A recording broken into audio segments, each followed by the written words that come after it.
സൗകര്യങ്ങളുടെ കാര്യത്തിൽ ഇന്ത്യയിലെ തന്നെ മറ്റു വിമാനത്താവളങ്ങളോട് കിടപിടിക്കുന്ന ഒന്നായി കണ്ണൂർ വിമാനത്താവളം മാറുന്നു. കൂടെ മെയ് മാസത്തിൽ യാത്രക്കാരുടെ എണ്ണത്തിൽ വർധനവും. കഴിഞ്ഞ വർഷം മെയ് മാസത്തേക്കാൾ യാത്രക്കാരുടെ എണ്ണത്തിൽ 29%, വിമാന സർവീസുകളുടെ എണ്ണത്തിൽ 36% വർധനയാണ് കണ്ണൂർ വിമാനത്താവളത്തിൽ രേഖപ്പെടുത്തിയത്. 1,47,928 പേരാണ് യാത്ര ചെയ്തത്. 1,211 സർവീസുകളും കഴിഞ്ഞ മാസം കണ്ണൂർ വിമാനത്താവളത്തിലുണ്ടായി. അന്താരാഷ്ട്ര സർവീസിൽ അബുദാബി സെക്ടറിലാണ് ഏറ്റവും അധികം യാത്രക്കാരുണ്ടായത്. 23,587 പേരാണ് അബുദാബിയിലേക്ക് യാത്ര ചെയ്തത്.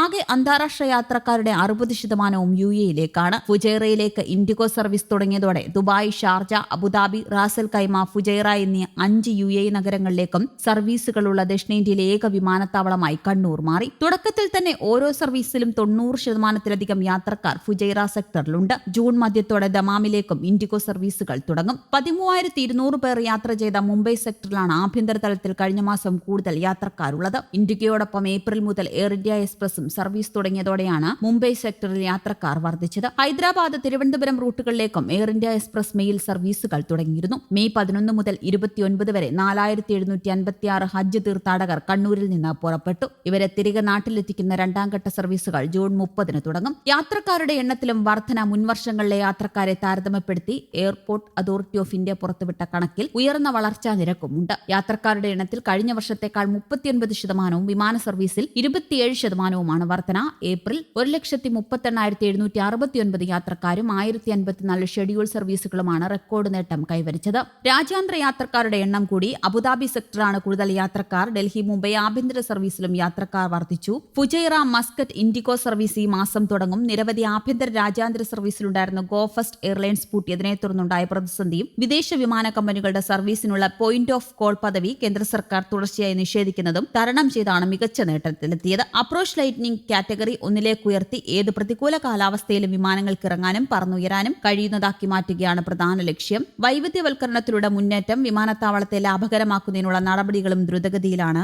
കിയാലിന്റെ കൈവശമുള്ള ഭൂമി മറ്റു വാണിജ്യ ആവശ്യങ്ങൾക്ക് ഉപയോഗപ്പെടുത്താനുള്ള പദ്ധതികളുമായാണ് മുന്നോട്ടു പോകുന്നത്. പുതിയ നിക്ഷേപകരെ ആകർഷിച്ച് കൂടുതൽ ധനാഗമന തൊഴിലവസരങ്ങൾ ലക്ഷ്യമിടുന്നുണ്ട്.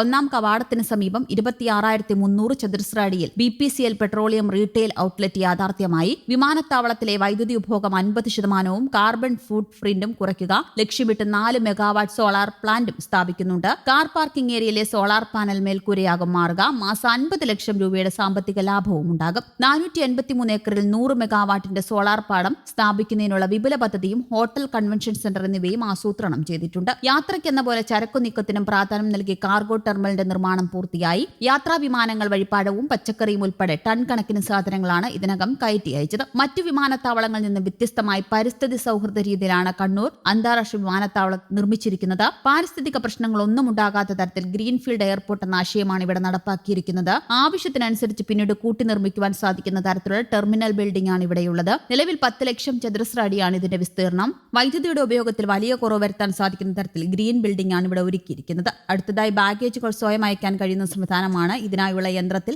ബാഗ് വെച്ച് ഭാരം അധികമുണ്ടെങ്കിൽ എടുത്തു മാറ്റാനും അല്ലെങ്കിൽ ആ തുക അടയ്ക്കാനുമാണ് താല്പര്യമെങ്കിൽ അപ്പോൾ തന്നെ അവിടെ കാർഡ് ഉപയോഗിച്ച് പണമടയ്ക്കുവാനും സൗകര്യമുണ്ട്.